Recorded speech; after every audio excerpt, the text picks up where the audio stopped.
the Lazy Food Production Podcast. This is episode 70, May 9th, 2013, and this is part 6 of Permaculture Design. So we're still talking about specific features of that you might want to incorporate into your permaculture design. So today I'm going to start with incorporating small animals such as chickens, ducks, quail, fish, frogs, and rabbits into your permaculture design. If you do it the right way, I really think that small animals can add interest and beauty to any garden. Not to mention that they're going to provide a ton of benefits that the plants can't.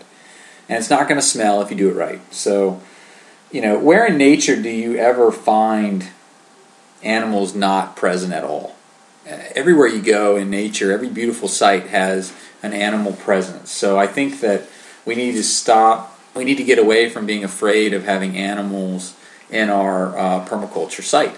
And just because, and animals can be a wide range of things. It doesn't mean in order to have a good permaculture site you have to have 100 head of cattle or something like that.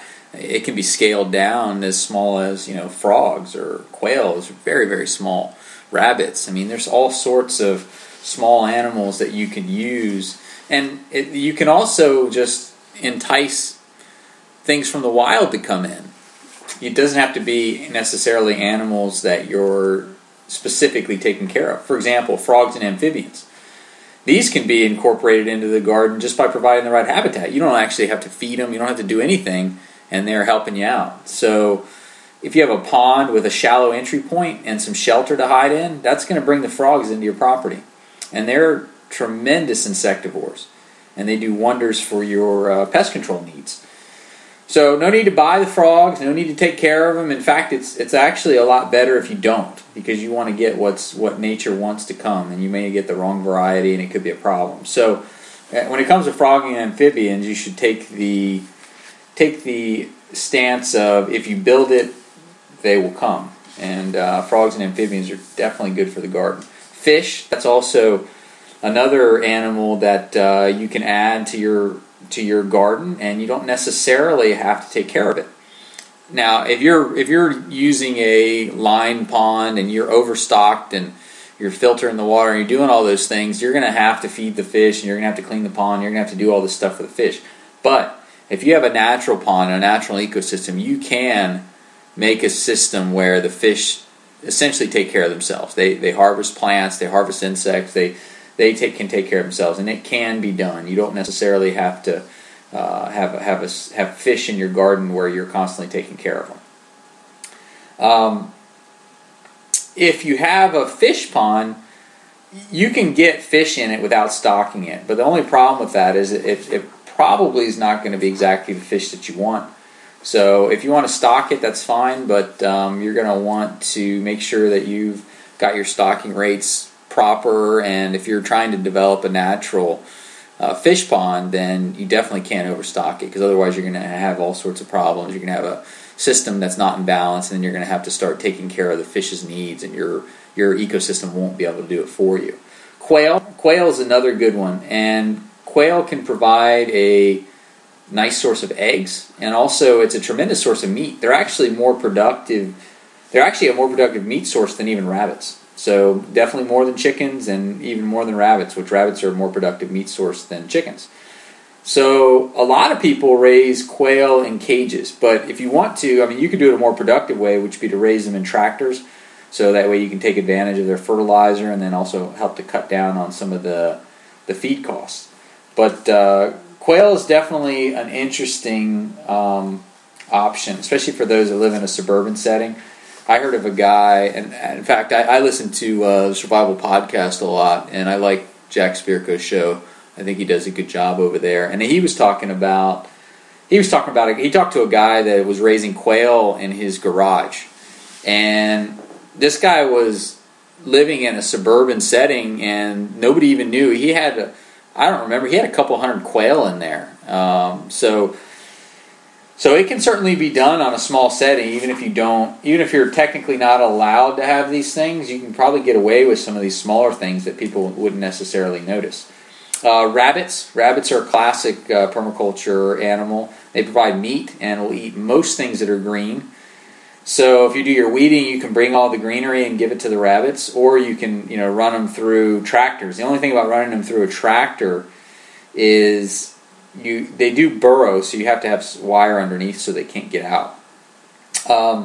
If you're going to use rabbit hutches, which a lot of permaculturists will use rabbit hutches, then what they'll do is they'll place worm bins underneath the wire floor of the rabbit hutches, and then you end up making a really, really good compost with the rabbit pellets and the worms and all that good stuff. Ducks. Ducks are a classic permaculture animal. They'll provide meat, slug and insect control, fertilizer, they'll make some eggs. The ducks' multitasking, in my opinion, makes it one of the most common permaculture animals.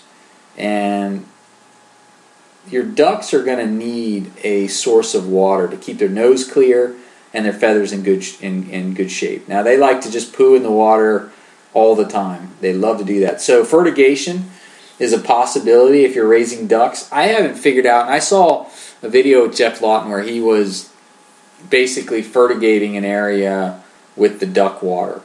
The only thing that bothers me with that is I would imagine that all the duck manure is just going to accumulate on the bottom of whatever type of pond you got, which means it's going to eventually have to be cleaned out, which does not sound like a pleasant chore at all. So I'm not 100% sure how you would deal with the fertigation. You'd probably get those pipes pretty clogged up fairly easily. So I don't know. I haven't figured out a way that makes sense to me yet. So I'm holding off on doing any sort of ducks. We'll probably get some ducks or some geese as soon as I put the pond up. It'll probably be ones that just sort of come in and make their little home. If I get too many, I'll have to get a dog to take care of that. But I'm thinking about getting a dog anyway, just because it'd be kind of. And once we get the deer fence up, I can let him roam free, and he'll love it here. So or her, I don't know what type of dog we would get, but it's something I'm thinking about for the future. With your ducks, I personally think they should be paddock shifted. It's somewhat more difficult to paddock shift ducks, is because you got to provide the water for them. So a lot of times they'll have ducks sort of near a pond and they're just kind of out there. But paddock shifting is where you move the animals from one plot to another at least every 7 days, not making it back to the first for at least a month. So you typically will need like 5 plots, and you can run them through this paddock shift. And that's I think that's a really cool way to do ducks, but the problem is you'd have to have a lot of ponds. So I'm not 100% sure how practical that is. I haven't figured out exactly what the best way to raise ducks are yet. So I'm not going to get them until I figure out a way that makes sense for my system. Now, chickens are the most common permaculture animal. They're everywhere, and chickens are my favorite. Like ducks, they're going to give you meat, eggs, insect control, fertilizer, and their tendency to scratch. They do a lot of scratching, can be very destructive, but they're also it can also be good if that's what you want them to do. And they're very hard workers. They're working from sun up to sundown, scratching and eating, making eggs, whatever it is that they do, they do it all day long. And if you can harness that energy, it's definitely a good thing for your garden. I personally like to paddock shift my chickens through my food forest and the orchard to cut down on the insects, and they're also going to be able to clean up any rotten fruit. That way I don't have to do it. Also in the winter, I like to paddock shift them through my annual garden plots so they can basically provide insect control, fruit and vegetable cleanup, fertilizer, and then give it a light tilling. In order to do all this stuff, this paddock shifting, I think a lightweight movable coop is a must for the paddock shift. And it's such a pain to move them around if you don't have an easy to move coop. Bear in mind, I don't know why, but people like to think that chickens want to live in these enormous coops. They really don't. They don't care. They go there, they get up on their roosting bar, and they go to sleep. They don't spend, at least mine don't, spend very much time inside the coop at all. So just enough space to fit them all in and have enough nesting space for them to nest is really all they need. So, the other benefit of not having a big coop is if it's not really big, it's usually a lot easier to move around. So bear that in mind if you're planning to do a paddock shift. If you just do stationary coop and run, eventually your run is going to be is going to be pretty toxic to the chickens, and the coop area will be fairly toxic, filled with mites and lice and everything else that you don't necessarily want. So that gives you sort of just a brief overview of some of the small animals that you could consider for a permaculture type garden. Now, if you've got a bigger farm type property, obviously you've got your cattle and pigs and goats, and I mean there's a lot of other stuff that you could consider. A lot of times with the permaculture, it's a little bit more intensively managed, so a lot of times we're using some smaller animals, but those bigger animals certainly have their place if you have a larger property. Next thing I wanted to talk about was nitrogen fixing plants. Nitrogen fixing plants are so important to a permaculture system, and something that I think everybody really needs to be taking advantage of. And nitrogen fixing plants, they come in all types: ground covers, trees, shrubs, herbaceous plants. I mean, you name it, there's a nitrogen fixing plant for it. And nitrogen fixing plants, basically they host nitrogen fixing bacteria, and these plants add nitrogen to the soil, basically, so they're fertilizing the soil, especially if they're pruned or cut back, because when you prune or cut back one of these plants, it sloughs off their roots and then it adds a lot of nitrogen at once to the soil. And nature uses these nitrogen fixing plants to support important larger forest species, and we can easily duplicate that by including nitrogen-fixing plants in our designs. So I think it's something that is an absolute must. You're going to want to have nitrogen-fixing plants throughout your design. Now, some examples of nitrogen-fixing trees. Alder is one of my favorites. Mimosa, black locust, which is a highly multifunctional tree, but it also can be allelopathic, so keep that in mind. And golden chain tree, which is also a very nice selection. The only bad thing about the golden chain tree is it is poisonous. So, I mean, if you know that, you're not going to eat it, but you know, if you're planting a lot of other edibles near there and you've got people coming to your site or something like that, it might be something to be concerned about. You don't want anybody getting poisoned. Nitrogen-fixing shrubs. Here are some examples of those. Russian olive, that's a very common one. Gumi, which is one of my favorites. Elaeagnus and silverberry. Those are all nitrogen-fixing shrubs that you can certainly use in your food forest. Some nitrogen-fixing herbaceous plants. Clover is by far my favorite. Dutch white clover specifically. Alfalfa is another good one. Lupine, cowpea, vetch, wisteria, and pretty much all beans. So that gives you and there's there's a lot more of these nitrogen-fixing plants. I would highly recommend, if you don't have a copy of Guy's Garden, get a copy. He has lists of these things, so you can figure out, you know, what might work for your design. But there's tons of these plants out there. A lot of them are in the bean family, which is pretty common. Herb spirals is the last thing that I wanted to talk about. The last feature that you might want to include in your permaculture design. And herb spirals are synonymous with permaculture. Most people, even vaguely familiar with permaculture, they've encountered the famous herb spiral. And I've heard other permaculturists say that, oh, it's sort of, they didn't say it was bad, but most people will say, oh, well, it's the common herb spiral. It's the what's the word I'm looking for? It's the obligatory herb spiral that everybody has, and you know, I personally think the reason why a lot of people have it is because they're cool. And I think that it's a neat thing to have in your garden, and it definitely provides a function. So I think it's a cool thing to put in your garden. I think it's more important that you build it properly. That's what's going to make it look nice than the fact that you have one or don't have one. So I think definitely put one in your design, build it right, make it look cool, and you know, it's something that adds a lot of interest. So people come to your garden, oh, what's that? And then you can explain how all the microclimates work, and I just think it's a really cool thing. So the idea is to create a structure, basically a spiral, that's going to have many different types of microclimates in a small area that's easy to harvest, and then of course it's going to look nice too. Now, herb spirals are meant to be really, really close to your kitchen. So, for example, my herb spiral is right outside my front walkway, just right around the corner from my front door. So probably, I don't know, maybe 10 yards from my front door. So really, really close. So if I want to go out there, we're cooking, and Denise is like, hey, can you go get some basil or oregano or whatever it is that she wants me to get?